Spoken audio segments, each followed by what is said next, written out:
बापरे! किती हा पसारा, किती ही धूळ, एवढा पसारा का झाला आज घरात? असं तुम्हाला वाटत असेल ना? श्री स्वामी समर्थ मैत्रिणींनो, तर आज आपण घर क्लीन करणार आहोत. कारण की 2-3 दिवस मी घर क्लीन केलं नव्हतं आणि अजिबात वेळच मिळत नव्हता. त्याचबरोबर सगळीकडे धूळ-धूळ सगळीकडे झाली आहे. असं वाटतं की खरंच आपण मातीच्या घरात राहतोय का? एवढी धूळ येते, प्रचंड घरामध्ये धूळ येते आणि 2-3 दिवस दुसऱ्या व्हिडिओचं काम चालू होतं. त्यामुळे घराकडे काही वेळच भेटला नाही. ते एडिटिंग वगैरे चालू होतं त्याच्यामुळे. तर आज म्हटलं आज वेळ आहे. स्वयंपाक देखील मला कमी होता. त्यामुळे म्हटलं की चला आपण पटपट घर साफ करायला घेऊयात आणि बरेचसे दिवस झालं 1, 2, 3 मेकअपचेच व्हिडिओ मी टाकत आहे. त्यामुळे काही आपले रूटीनचे व्हिडिओ काही आले नाही, पण उद्यापासून ते देखील येतील. तर बघा याच्यामध्ये ना तो जो बॉक्स मी ठेवला आहे त्याचं मला क्राफ्ट बनवायचं आहे. रात्री तिथं रात्री 10 वाजता काहीतरी पार्सल आलं होतं. तर मिस्टरांनी तो तिथेच ठेवून दिलं ते पार्सल. त्यामध्ये आम्ही असते ना खालचे कुंड्यांचे हे असतात ना स्टँड, ते स्टँड आले होते त्याच्यामध्ये. तर म्हटलं चला चांगला बॉक्स आहे, आपण याचा काहीतरी क्राफ्ट बनवूयात. टीव्ही सेटवरती आमच्या एवढी घाण असते की प्रचंड घाण असते. तरी आपण विंडो वगैरे तरी किती बंद ठेवणार, कारण की त्यामध्ये आता उन्हाळा आहे तर विंडो वगैरे आपल्याला ओपन ठेवावंच लागतात. खूप धूळ येते आणि त्याचबरोबर हे काही बुक्स आम्ही मागवले आहेत त्याच्यावर देखील धूळ बसते. तर बघा मैत्रिणींनो, जेव्हा माझ्याकडे बुक्स नव्हते तेव्हा मला बुक्स वाचायचे होते, तेव्हा माझ्याकडे प्रचंड वेळ असायचा आणि आता बुक्स आले आहेत, खूप सारे बुक मागवले आहेत. आता माझ्याकडे मात्र अजिबात वेळ नाही आहे. फक्त 2 पुस्तक वाचून झालेत माझे त्यामधले. बरेचसे अजून वाचायचे बाकी आहेत. त्याला पटपट म्हटलं की हे क्लीन करून घेते आणि जेव्हा मला पटपट गोष्टी करायच्या असतात तेव्हा मात्र काही ना काहीतरी बट्ट्या घोळ होत असतो. तर इथे कॉलिनची बाटली अगोदर दुसऱ्या याच्यामध्ये ओतलं होतं ते मी आणि ते परत त्यातून काही येतच नव्हतं. त्यामुळे म्हटलं की चला कॉलिनच्या बाटलीमध्ये टाकून बघूयात मग तर येईल. त्यातूनही काही येत नव्हतं. मग असं हे करावं लागलं, मला त्यातून घ्यावं लागलं. म्हटलं याच्यात कुठं वेळ घालवते म्हणून डायरेक्ट कपड्यावरच घेतलं आणि ते हे पुसायला सुरुवात केली. कारण की स्वयंपाक पण बनवायचा होता. कधी-कधी साफ करायची असेल तर मी अगोदर सगळा स्वयंपाक वगैरे बनवून घेते आणि नंतर साफसफाई करते. पण आज जरा स्वयंपाक कमी होता मला, तेव्हा म्हटलं की अगोदर साफसफाई करून घेते. स्वयंपाक काय एक 5-10 मिनिटामध्ये होऊन जाईल. त्यामुळे मग साफसफाईच करायला घेतली. खूप धूळ येते, खूप म्हणजे खूपच जास्त. तर हे आर्टिफिशियल काही प्लांट्स वगैरे होते त्याच्यावर पण धूळ होते. 4-5 दिवसांपूर्वीच मी हे धुवून काढले होते, तरी त्याच्यावर धूळ झाले आणि जी डेकोरेशनची वस्तू आणि त्याच्यावर धूळ म्हटलं आणि ती आपण पाहिली की जास्त चिडचिड व्हायला लागते. तर एक पुस्तक इथे सगळं व्यवस्थित पुसून त्याला ठेवून घेते.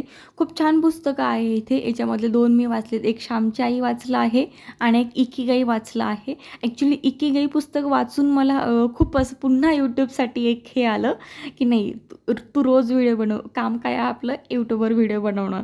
आता मी रोज एक व्हिडिओ तरी अपलोड करणार. इकिगाई पुस्तक हे नक्कीच वाचा. तर श्यामची आई देखील खूप छान आहे. श्यामची आई मी खूप वर्षांपूर्वी वाचायला हवं होतं, पण ते मी आत्ता वाचत आहे. तेव्हा वाचनाची एवढी आवड नव्हती. आता वेळ आहे म्हणून वाचनाची आवड तयार झाली. इकडे-तिकडे मन भटकण्यापेक्षा आपण आपलं पुस्तकात बिझी राहावं हे ठरवलं. तर बघा इथे पुस्तक वगैरे पुसून झालेले आहेत. ते आता व्यवस्थित लावून घेते. कॅमेरा सेट करावा लागतो कारण की हे नाही इथे तिथे कॅमेरा व्यवस्थित सेट करावा लागतो. स्टँड नाही आहे माझ्याकडे, असंच कुठेतरी ठेवावं लागतं त्याला. ते पुस्तक लावून घेते. एवढी खरंच पुस्तकामध्ये खूप खूप धूळ येते. कधी-कधी असं वाटतं की खरंच यार दिवसभर नुसतं दारं, खिडक्या बंद करून ठेवाव्यात आणि जे मनी प्लांट मी लावलं होतं त्याच्यावर देखील खूप धूळ बसली होती. 1-2-3 दिवस झालं बरं मी पुसलं नाही फक्त त्याला, तरी हे असं असं होतंय. लॅम्प लाईट गेल्यावर हा लॅम्प मला खूप कामं येतो. तर बिचाऱ्या लॅम्पला पण म्हटलं की क्लीन करून ठेवा थोडंसं कॉलिनने. त्यामुळे तेही क्लीन करून घेते. सगळे ते आर्टिफिशियलवाले प्लांट्स वगैरे काढले आहेत. ते सगळे तिथे ठेवून ते अगोदर गॅलरी वगैरे क्लीन करते आणि मग नंतर त्याला धुवून काढेल. तर बघा काय झालं ना इथे गॅलरीमध्ये पाणी वगैरे मारतो ना, तर पूर्ण असे डाग पडतात. आता तर पाईप आणला आहे, तर मिस्टर पूर्ण गॅलरीला धुवून काढतात आणि सगळं अशी याची पूर्ण दाराची वाट लावून जाते आणि हॉलमध्ये बसल्या-बसल्या गॅलरी दिसते. त्यामुळे ना खूप विचित्र वाटतात ते त्या डोअरवर, त्या काचेवरचे ते डाग वगैरे असतात. कोणीही समोर आलं तर समोरच डागं दिसतात. एवढं घर स्वच्छ पण समोरची जागा स्वच्छ नाही. तर त्यामुळे नेहमी विंडो ही क्लीन करावी लागते. गॅलरीचा डोअर हा क्लीन करावा लागतो मला त्याचे दारं. आणि ते क्लीन करता पात्र जीव माझा जातो कारण की त्याला खूप वेळ लागतो क्लीन करायला. जेव्हा अगोदर एवढे ते घाण होत नव्हते, पण हल्ली माहिती नाही जेव्हापासून तिथे पाणी टाकते ना तेव्हापासून खूपच ते घाण होतात.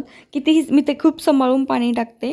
शक्यतो मी बकेटनेच टाकते. जेव्हा मिस्टर पाईपने पाणी टाकतात तेव्हा त्याला मात्र सगळे पाण्याचे वगैरे डाग पडले जातात. आणि अजून एक मज्जा मी तुम्हाला पुढे दाखवणार आहे व्हिडिओमध्ये. तर व्हिडिओ नक्की शेवटपर्यंत पहा. तर पहा मला दम लागला होता आणि खूप थकल्यासारखं वाटत होतं. तर म्हटलं यार पाणी पण खूप वेळ झालं पिलं नाही, पाणी वगैरे पिऊन घ्या. दिवसातून 2 ते 3 लिटर पाणी आपण प्यायला पाहिजे, उन्हाळ्यामध्ये तरी खास करून. तर पाणी म्हटलं चला म्हणजे नुसतं स्वतःला कामातच गुंतवू नका, आपल्या शरीराची देखील काळजी घेत जा. कारण की आपण नीट असाल तर आपण आपल्या घरच्यांची काळजी घ्याल, हे मात्र खरंच आहे, 100% खरं आहे. जर आपणच आजारी असाल तर आपल्या घरच्यांना कोण हे करणार ना मग नंतर. उगीच पैसाही जातो, वेळही जातो आणि फजितीही होते. तर इथे फ्रीज वगैरे क्लीन करून घेते. फ्रीजवर आता काही जास्त पसारा नसतो, फक्त ते खारीचं वगैरे मी ठेवते आणि सोपच्या वगैरे बाटल्या असतात. सोपच्या माझ्याकडे अशाच बाटल्या आहेत, दुसरं काही नाही आहे सोपसाठी. बघूयात लवकर कुठे बाहेर गेलो तर नक्कीच घेऊन या सोपसाठी काहीतरी. पण सध्या जे आहे त्यामध्ये ठेवते. खूप दिवस झालं मी त्यामध्ये सोप वगैरे ठेवत असते. आणि मग हे छोटे-छोटे बाटल्या आहेत बिसलरीच्या, 2 खाली झाल्या होत्या. त्या व्यवस्थित थोड्याशा हिसळून त्याला ठेवून देते. कारण की रोज हिसळते त्यामुळे त्याला एवढी घासायची वगैरे गरज पडत नाही. आठवड्यातून एकदा व्यवस्थित ब्रशने घासत असते. जर जुन्या झाल्या बाटल्या की टाकून देते, जास्त दिवस देखील वापरत नाहीत. दुसऱ्या तसल्यावाल्या बाटल्या माझ्याकडे नाही आहेत सध्या तरी. तर बघा, तर भांडे होते रात्रीचे घासलेले, तर म्हटलं ते पटपट लावून घेते. म्हणजे ते कसं आपलं भांड्याचं रॅक जर मोकळं असलं तर पटपट आपल्याला भांडे देखील त्यामध्ये घासून ठेवता येतात. त्यामुळे भांड्याचं रॅक म्हटलं अगोदर मोकळं करून घेते. व्यवस्थित पटापट भांडे लावून घेते. आणि त्यानंतर जी जागा असते, आमच्याकडे बोरचं पाणी आहे. एवढा वैताग आला त्या बोरच्या पाण्याचा मला, सगळीकडे डागं पडतात. तुम्ही कितीही पुसा, कितीही भांडे घासा, कितीही स्वच्छ करा, त्या पाण्याने जिथे धुताल तिथे पूर्ण डागं पडतील. त्यामुळे खूप कंटाळा आला मला पाण्याचा देखील ह्या. आणि त्यात धुळीचा कंटाळा, कारण की धूळ कितीही पुसलं तरीही घरात येतेच येते. आणि बघा भांडे वगैरे घासून झालेत आपले, तर बेसिन घासून घेते. नळ देखील घासून घेत आहे. नळ मी इथे लिंबाने घासून घेते. कारण की साबणाने घासण्यापेक्षा ना लिंबाने जर लिंबाच्या सालीने घासते ॲक्च्युली. हा लिंबू नाही आहे, लिंबू एवढं महाग झाले, लिंबाने कुठे घासणार आहे ना. तर लिंबाची साल मी जपून ठेवत असते, फ्रीजमध्ये स्टोअर करते एका डब्यामध्ये. तुम्हाला दाखवले मी आता व्हिडिओमध्ये. तर लिंबाच्या सालीने एकदम असे नवीन चकाचक नळ निघतात. तुम्ही पण लिंबाची साल फेकून देऊ नका. लिंबाच्या सालीचे खूप सारे उपयोग आहेत. तो व्हिडिओ देखील मी अपलोड केला आहे, तो जाऊन पहा तुम्ही. त्याची लिंक मी तुम्हाला देईल. तर बघा आपल्या इथे बेसिन वगैरे घासून झालं आहे, भांडे घासून झाले आहेत, सगळं क्लीन झालं आहे. त्यानंतर मग अरे आठवलं की आज सॅटर्डे आहे, उद्या आपल्याला भाज्या आणावं लागतील. चला आपण ट्रे पण घासून घेऊयात फ्रीजचा. फ्रीज अगोदर साफ मी केलेलं होतं. आणि बघा एडिटिंग बाकी होती, थंबनेल बाकी होतं. एक काल व्हिडिओ आला त्याचा, तो एडिटिंग करत बसले होते थोडा वेळ. आणि नंतर मग हा बेडरूम वगैरे मी साफ करून घेते. आता किती अस्तव्यस्त झालं तुम्ही पाहिलंच असेल. जेवढं मला असं वाटायला लागलं, जेवढं लहान घर असतं ना तेवढं क्लिनिंगला सोपं जातं. जेवढं मोठं घर असतं तेवढं आपल्याला साफसफाईला त्याच्यातच आपला वेळ जातो. ॲक्च्युली माझा साफसफाईमध्ये खूप जास्त वेळ जातो. जर रोजच्या रोज असा कपडा मारत राहिलं ना तर काहीच वाटत नाही.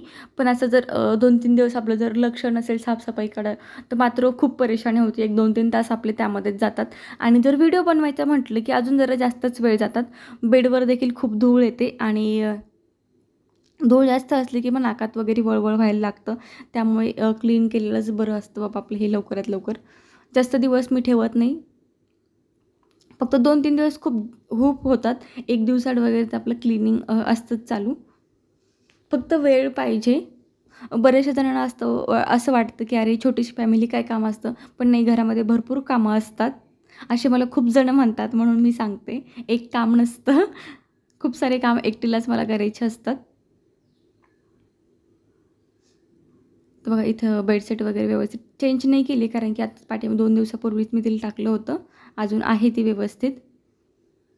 आणि त्यानंतर ह्या काही कुंड्या वगैरे मागवल्या आहेत. आता सासरे पप्पा येणार आहेत तेव्हा माती आणतील. मग तेव्हा याच्यामध्ये झाडं वगैरे लावूयात सगळे. काही हँगिंगच्या आहेत, काही मोठाल्या आहेत. ह्या मोठ्या कुंड्या मी ना खास याच्यासाठी घेतल्या आहेत, कोथिंबीर वगैरे लावण्यासाठी. काहीतरी ₹92 मला ही एक मोठी कुंडी मिळाली आहे. अगोदर असं वाटलं की खूप मोठी असेल, पण आल्यानंतर वाटलं की अरे ही एवढीशी छोटी आहे. पण ठीक आहे, त्याच्या प्राईजनुसार ती ठीक आहे. 92 मध्ये काय येतं ना हल्ली. त्याच्या प्राईजनुसार ते ठीक आहे असं तरी मग नंतर वाटलं चला कारण की ना त्या दिवशी ही देखील पार्सल लेट आलं होतं वाटतं म्हणून मिस्टरांनी तिथेच खाली ठेवून दिलं होतं. माझ्याकडे दुसरीकडे जागाच नाही आहे म्हणून बेड खाली ठेवून दिलं होतं. त्याला मी गॅलरीत वगैरे नेऊन ठेवील नंतर. तर इथे सगळं टी-व्ही सेट वगैरे आता हा तरी हे बाकीचं तरी मी पुसलं नव्हतं 2-3 दिवस. पण ही जी स्क्रीन आहे, हा जो टेबल आहे, माझे मिस्टर त्याला रोज पुसतात कारण की ते इथेच कामाला बसतात. तरीही प्रचंड धूळ याच्यावर होती. तर म्हटलं ते वरती-वरतीच पुसतात, आपण सगळं खालून वगैरे पुसून घेऊयात. सगळं फरची वगैरे खालची. तर ते देखील आता पुसून घेतलं आहे. रोज होतंच, पण तरीही धूळ जसं डीप क्लीनिंग आता मी करत आहे. सगळीकडे आपलं ते बेडरूम वगैरे साफ तर झाला आहे आता. तर बघा आपले जे हे असतात कोपरे असतात फरशीची जी साईड असते आपल्या चारही बाजूनी बेडरूमला, हॉलला वगैरे सगळ्या घरामध्येच, त्याच्या साईडला अशी कॉर्नरला माती बसते. त्यामुळे देखील आपलं घर जुनं-जुनं दिसायला लागतं. त्यामुळे ही माती देखील आपल्याला पुसायची असते. ही ओल्या कपड्याने पुसू नका, कोरड्या कपड्याने पुसा. तुम्हाला इथे डिफरंट दिसत असेल. त्यानंतर सगळी आपली कामं झालेली आहेत आता. तर हे करून घेते जे आर्टिफिशियल प्लांट्स आहेत ते धुवून घेते, मनी प्लांट धुवून घेते. कारण की जास्त वेळेचं पाणी जर बदललं नाही ना, याच्यामध्ये आळे व्हायला लागतात. त्यामुळे 1-3-4 दिवसांनी मी याच्यामध्ये पाणी बदलत असते. बघा आता किती फ्रेश आणि टवटवीत वाटत आहे. दुसऱ्या कुंडीमध्ये लावायचं आहे मला. बघा हे आर्टिफिशियल प्लांट्स एवढे आहेत माझ्याकडे. आता याच्यातले फक्त मी 2 ठेवणार आहे. हे चेरीवाले फ्रीजवरती. बाकीचे सगळे ठेवून देणार आहे. कारण की जेवढा पसारा तेवढा घरामध्ये धूळ. नंतर मी त्यांना कधीतरी काढेल. पण सध्या तरी ठेवून देते. बघा इथे नारळाचं झाड आहे एक. हे पण आर्टिफिशियलच आहे. त्यामध्ये हे दगड आहेत कलरवाले. त्याच्यावर देखील किती धूळ आहे. म्हटलं त्यांनाही धुवून घेते.